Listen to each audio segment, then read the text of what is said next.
একজন মানুষ যখন হাঁচি দেয় তখন তিনি কি বলতে হয়? আলহামদুলিল্লাহ। এইটুকু আমরা বেশিরভাগ মানুষ জানি, এর পরেরটুকু আমরা অনেক সাধারণ মানুষরা জানি না। মাদ্রাসার ছাত্র আলেম ওলামারা জানেন, মাশাআল্লাহ। অনেক সাধারণ ভাইয়েরা আমাদের জানেন না। সেটা কি? হাঁচি দাতা ব্যক্তি যখন আলহামদুলিল্লাহ বলবে, তার আলহামদুলিল্লাহ যদি কেউ শুনতে পায় তখন তার উপর আবশ্যক হয়ে যায়। হাঁচি দাতার জন্য আলহামদুলিল্লাহ বলাটা আবশ্যক না, ওয়াজিব না, কিন্তু তার আলহামদুলিল্লাহ যদি কেউ শুনতে পায় তখন ওই শ্রোতা যিনি শুনলেন তার উপরে আবশ্যক হয়ে যায় কি? জবাব দেওয়া, ইয়ারহামুকাল্লাহ। এখন বৈজ্ঞানিক গবেষণা দ্বারাও প্রমাণিত এটি যে হাঁচি এটা মানুষের স্বাস্থ্যের জন্য ভালো। হাঁচি আটকে রাখা মানুষের স্বাস্থ্যের জন্য ধ্বংস ডেকে আনতে পারে। এবং নবী করিম সাল্লাল্লাহু আলাইহি ওয়াসাল্লামের হাদিসের দিকে তাকালে দেখা যায় হাঁচি মানুষের জন্য ভালো কিছু বয়ে আনে। নবী রাসূলুল্লাহ সাল্লাল্লাহু আলাইহি ওয়াসাল্লাম বলেছেন, ওযুর ক্ষেত্রে এই যে নাকে পানি দিতে হয়, যে ভালো করে নাকে পানি দিয়ে তারপরে সেটা আবার বের করতে হয়, পরিষ্কার করতে হয়। কেন করতে হয়? এর কারণ হাদিসে বলা হয়েছে, নবী সাল্লাল্লাহু আলাইহি ওয়াসাল্লাম বলেছেন, ইন্নাশ শাইতানা লা ইয়াবিতু ফি খাইশুমি আহাদিকুম। তোমাদের নাকের এই যে ছিদ্রের উপরের অংশে শয়তান বাসা বাঁধে। যখন মানুষ নাকে পানি দেয়, নাকে পানি দিয়ে হালকা একটু টান দিয়ে আবার সেটা পরিষ্কার করে 3 বার করে, তখন সে দেখবেন ফ্রেশ এবং রিল্যাক্স অনুভব করে, শয়তান বের হয়। হাঁচির মাধ্যমে বহুবিধ বৈজ্ঞানিক উপকারিতা, স্পিরিচুয়াল দিক আছে। সেজন্য একজন মানুষ সুস্থ স্বাভাবিকভাবে যখন হাঁচি দেয় তখন সে আল্লাহ শুকরিয়া জানায়, আলহামদুলিল্লাহ, মানে আল্লাহ শুকর আদায় করলাম, আমার একটা ভালো জিনিস হলো। অনেক সময় ক্লান্তি দূর হয়, রিফ্রেশড হয়। কিন্তু সবসময় আবার হাঁচি ভালো না। অতিরিক্ত হাঁচি যখন অ্যালার্জির কারণে হয় সেটা তো অসুস্থতা, স্বাভাবিক হাঁচির কথা বলছি। এই জন্য আলহামদুলিল্লাহ যখন শুনলাম একটা মানুষ যখন তিনি ভালো কিছু পেয়েছেন সেজন্য আল্লাহ শুকরিয়া জানাইছেন, তখন আমি যখন শুনতে পাবো তখন আমার আবশ্যক হয়ে যায় তাকে একটু রিপ্লাই করা যে ইয়ারহামুকাল্লাহ, আল্লাহ আপনার প্রতি রহম করুন। তিনি যখন রিপ্লাই করেন, হাঁচিটা তার উপরে কর্তব্য হয়ে যায় কি বলা?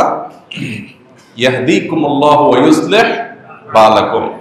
আল্লাহ আপনাকে হেদায়েত দান করুন, সঠিক পথ দিন, এবং আপনার যত অবস্থা আছে, কষ্ট আছে, সমস্যা আছে, সকল অবস্থাকে আল্লাহ তাআলা সংশোধন করে দিন, ভালো করে দিন। এই দোয়া করা সুন্নাত। দেখুন, একটা হাঁচিকে কেন্দ্র করে একজন মানুষ হাঁচি দিলেন, তিনি অবশ্যই হাঁচির ময়লা যাতে আশপাশে না যায় নিজের মতো করে সেটাকে তিনি দিবেন, কিন্তু পাশাপাশি হাঁচি শেষে তিনি আলহামদুলিল্লাহ বলার পর আরেকজন ইয়ারহামুকাল্লাহ বলতে হয়। আবার যিনি শুনেছেন তিনি আবার ইয়াহদিকুমুল্লাহু ওয়া ইউসলিহ বালাকুম বলতে হয়। এটা হলো ম্যানার্স, এটা হলো আখলাক, এটা হলো সামাজিক সৌন্দর্য ইসলামের, যে ইসলাম কতটা সামাজিক সৌন্দর্যের কথা আমাদেরকে বলেছে। এখন আমরা তো বেশিরভাগ বোবার মতো চলাফেরা করি, চলে যাচ্ছে দুইজন মানুষ, মনে হচ্ছে দুইটা মরা লাশ চলে গেল, কারণ কোনো কি নাই, সালাম নাই।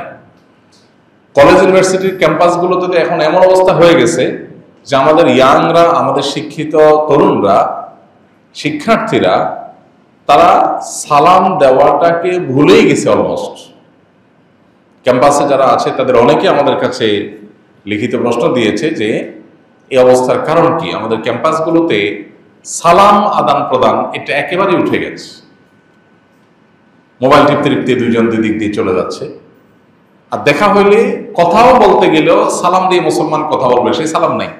সালাম দিয়ে কথা বললে মনে করা হয় যে ব্যাপার কি, বেচারা রিক্সাওয়ালা কোনো, গরিব মানুষটি কোনো, অশিক্ষিত মানুষ কিনা। ব্যাপারটাকে এই লেভেলে নিয়ে আনা হয়েছে। কর্পোরেট হাউসগুলোতে সালাম রীতিমতো দোষের, hi, hello, may I coming, যত আগগুলুম বাগগুলুম আলতু ফালতু পশ্চিমা সংস্কৃতি আইনা এখানে বলা হয়েছে। মুসলমানের দেশ, লম্বা করে সালাম দেন। আমাদের অনেক ভাইরা আছেন যারা কর্পোরেট হাউসগুলোতে সালামের প্রচলন দেওয়ার জন্য চেষ্টা করেন। আপনাদের প্রতি আমাদের অনুরোধ, স্টুডেন্ট যারা আছেন তারা ক্যাম্পাসে সালামের প্রচলন দেওয়ার জন্য রাস্তা বের হবেন, সালামের প্রচলন দেওয়ার জন্য। সালাম সম্পর্কে কিন্তু নবী সাল্লাল্লাহু আলাইহি ওয়াসাল্লাম সালাম দিতে বলেন নাই। ইন্টারেস্টিং একটা বিষয়, তিনি কিন্তু সালাম দিতে বলেন নাই, তিনি কি করতে বলেছেন? সালামের প্রচলন দিতে বলেছেন। তিনি বলেছেন আফশুস সালাম বাইনাকুম, সালামকে তোমাদের মধ্যে ছড়িয়ে দাও, সালামকে তোমাদের মধ্যে প্রচলন দাও। অতএব সালামের প্রচলন দানের নিয়তে ক্যাম্পাসে স্টুডেন্টদের বের হওয়া উচিত। তাহলে কি হবে? না করতে না করতে, চর্চা না করতে না করতে মানুষ যে ভুলে যায়, হারিয়ে যায়, সেই জিনিসটা কি হবে? জিন্দা হবে। তো আমরা ইনশাআল্লাহ সালামের প্রচলন দেবো তো ইনশাআল্লাহ। এবং কর্পোরেট হাউসে যারা আছেন তারা অযথাই সহকর্মীর রুমে যায় আসসালামু আলাইকুম ভাই কেমন আছেন, গণগণা সালাম দিবেন। আপনার একটু হুজুর হুজুর মনে করবে এই বেটা বোধহয় একটু খ্যাত টাইপ। তো কে খ্যাত আর কে জঙ্গল এটা তো বোঝা যাবে মরার পরে ইনশাআল্লাহ। অতএব আপনি আপনার কাজ চালায় যান।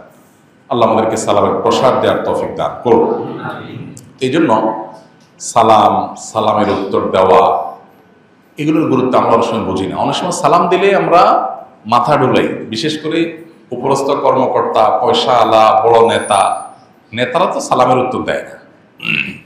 নেতাদেরকে সালাম দিলে, বড় অফিসারকে সালাম দিলে কি বলে? এটা দুটো ঠোঁট নাড়লে হয়ে যায়, সেখানে পুরো কল্লা নাড়তেছে। ইচ্ছেতে বোকা নির্বোধ আর কি হইতে পারে বলে? যে কাজ দুই ঠোঁটের সেটার জন্য উনি পুরো মাথা নাড়তেছে। আপনার পুরো মাথা নাড়তে বলছে কে? বলছে দুই ঠোঁট নাড়তে। কত বড় অলস যে দুটো ঠোঁট না নাড়ে সে মাথা নাড়তেছে। এটা অহংকারের আলামত। ইসলাম সালাম দেওয়াটাকে ওয়াজিব করে নাই। সালাম দেওয়া সুন্নাত, না দিলে গুনাহ নেই। কিন্তু সালাম যদি কেউ দিয়ে দেয় তখন তাকে রিপ্লাই দেওয়াটা কি হয়ে যায়? ওয়াজিব হয়ে যায়। আল্লাহ বলেছেন ওয়াইদা হুয়িতুম বিতাহিয়াতিন ফাহাইয়ু বিআহসানা মিনহা আও রুদ্দুহা। তোমাদেরকে কেউ যখন সালাম দেয় তখন অবশ্যই সে যেটুকু বলে তোমাকে সালাম দিয়েছে সেটুকু বলে তুমি তাকে রিপ্লাই দিবা। ভালো হয় তার চাইতে বেশি বলো, আর না হলে কমপক্ষে যেটুকু বলেছে সেটুকু রিপ্লাই করো। ইসলামের সামাজিক সৌন্দর্য দেখে যে একটা মানুষ আমাকে আসসালামু আলাইকুম বলবে আর আমি মাথা ডুলে বাবার মতো চলে যাব, এটা তো কৃপণ মানুষের কাজ, অসামাজিক মানুষের কাজ, অভদ্র মানুষের কাজ। এই জন্য ইসলাম আমাদেরকে ভদ্রতা শিখিয়েছে যে ওয়ালাইকুম আসসালাম বলতে হবে। সে আসসালামু আলাইকুম বলছে, তুমি ওয়ালাইকুম আসসালাম ওয়া রাহমাতুল্লাহ বলো। ইদানিং আরেক স্টাইল শুরু হয়েছে, সালাম দিলে বলে ওয়ালাইকুম।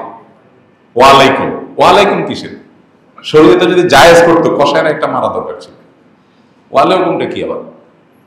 যাই হোক, কোথাও আবার মারামারি করতে যায় না, মজা করে বললাম। ওয়ালাইকুম কি? আসসালামু আলাইকুম বললে আপনার উপরে ওয়াজিব কি বলা? ওয়ালাইকুম আসসালাম পরিষ্কার করে বলা। সালাম শব্দটা আল্লাহর নাম। সালাম কার নাম? আল্লাহর নাম। এটা মুখ দিয়ে নিতে যাদের হীনমন্য হয় তারা কোন মুখে আল্লাহর কাছে জান্নাত প্রত্যাশা করবে?